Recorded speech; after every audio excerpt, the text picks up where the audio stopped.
சூழ்நிலையிலும் துதிங்க. ஆமென்.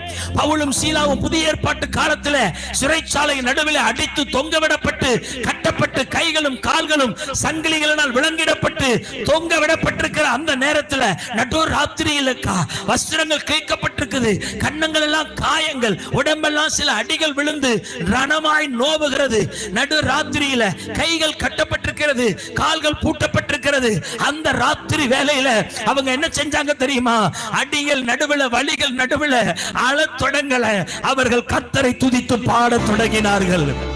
அவர்கள் அழத் தொடங்கல, அவர்கள் தேவனை தூசிக்க தொடங்கல, அவர்கள் கர்த்தரை மகிமைப்படுத்தி பாடத் தொடங்கினார்கள். எப்ப அவங்களுடைய நாவு கர்த்தரை உயர்த்த தொடங்கினதோ அந்த ராத்திரி வேளையில பூட்டப்பட்டிருந்த சிறையின் கதவை கர்த்தர் அசைத்து உடைக்க பண்ணினார். அவர்களுடைய கையின் கட்டுகளின் விலங்குகளை அவிழ்த்து போட பண்ணினார். அவர்கள் கால்கள் இருக்கிற பூட்டுகளை கர்த்தர் விலக்கி போட பண்ணினார். அந்த ராத்திரியிலே அவர்களுடைய எல்லா அரண்களையும் கர்த்தர் உடைத்து அவர்களை விடுதலையாக்கினார். எந்த கட்டுகள் நடுவில், எந்த பிரச்சனைகள் நடுவில், எந்த வியாதிகள் நடுவில், எந்த போராட்டங்கள் நடுவில் உன் வாய் தேவனை மகிமைப்படுத்த தொடங்குதோ அந்த ராத்திரி வேளையில அந்த நேரத்தில் பரலோகம் உன்னோடு கூட இறங்கி வர ஆரம்பிக்கும்.